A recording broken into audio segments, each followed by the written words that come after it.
ലോക ചരിത്രത്തിൽ ഇന്നും ആർക്കും പിടികൊടുക്കാത്ത ഒരു കുറ്റവാളിയുണ്ട്. ആകാശത്ത് വെച്ചൊരു വിമാനം ഹൈജാക്ക് ചെയ്യുകയും ലക്ഷക്കണക്കിന് രൂപയുമായി പറക്കുന്ന വിമാനത്തിൽ നിന്ന് ചാടി അപ്രത്യക്ഷനാവുകയും ചെയ്ത ഒരാൾ.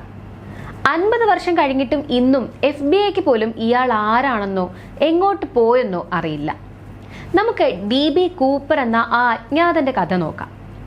സംഭവം നടക്കുന്നത് 1971 നവംബർ 24-നാണ്. പോർട്ട്ലാൻഡിൽ നിന്ന് സിയാറ്റിലേക്ക് പോവുകയായിരുന്ന ബോയിങ് 727 വിമാനത്തിൽ ഡാൻ കൂപ്പർ എന്ന ഒരാൾ കയറുന്നു. കാണാൻ വളരെ മാന്യനായ ഒരാൾ.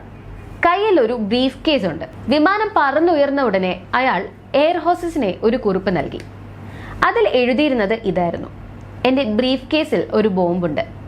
എനിക്ക് $2 ലക്ഷം 4 പാരഷൂട്ടുകളും വേണം. വിമാനം സിയാറ്റിലിൽ ഇറങ്ങിയപ്പോൾ അധികൃതർ അയാൾക്ക് പണവും പാരഷൂട്ടും നൽകി.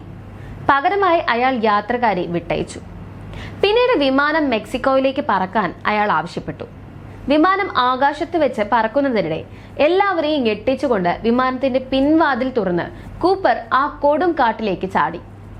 കനത്ത മഴയും കാറ്റുമുള്ള ആ രാത്രിയിൽ ആയുധങ്ങളൊന്നുമില്ലാതെ കൂരിരുട്ടിലേക്ക് $2 ലക്ഷം അയാൾ എടുത്തു ചാടി. വിമാനത്തിന് പിന്നാലെ പോയിരുന്ന ഫൈറ്റർ ജെറ്റുകൾക്ക് പോലും കൂപ്പർ ചാടുന്നത് കാണാൻ കഴിഞ്ഞില്ല. പിന്നീട് അമേരിക്കൻ ചരിത്രത്തിലെ ഏറ്റവും വലിയ തിരച്ചിലുകളിൽ ഒന്ന് നടന്നു. ആയിരക്കണക്കിന് സൈനികരും പോലീസും കാട് മുഴുവൻ അരിച്ചുപെറുക്കി. പക്ഷെ ഒരു പാരഷൂട്ട് പോലുമില്ല, ഒരു തെളിവ് പോലുമില്ല.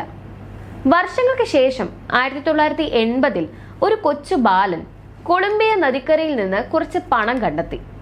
അത് കൂപ്പർക്ക് നൽകിയ നോട്ടുകളായിരുന്നു. പക്ഷെ ആ പണം എങ്ങനെ അവിടെ എത്തി? കൂപ്പർ മരിച്ചോ അതോ ആരെയും അറിയിക്കാതെ ജീവിച്ചോ? ഇന്നും ഉത്തരമില്ലാത്ത ചോദ്യങ്ങളാണവ. DB കൂപ്പർ എന്ന പേരിൽ അന്വേഷണം നടത്തിയ FBI 2016-ൽ ഈ കേസ് അവസാനിപ്പിച്ചു. അയാൾ തണുപ്പത്ത് കാട്ടിൽ വീണ് മരിച്ചു കാണുമെന്ന് ചിലർ വിശ്വസിക്കുന്നു.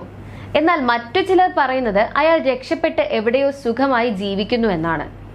ലോകത്തിലെ ഏറ്റവും ബുദ്ധിമാനായ കുറ്റവാളി എന്ന് വിശേഷിപ്പിക്കപ്പെടുന്ന കൂപ്പർ ഇന്നും ഒരു രഹസ്യമാണ്.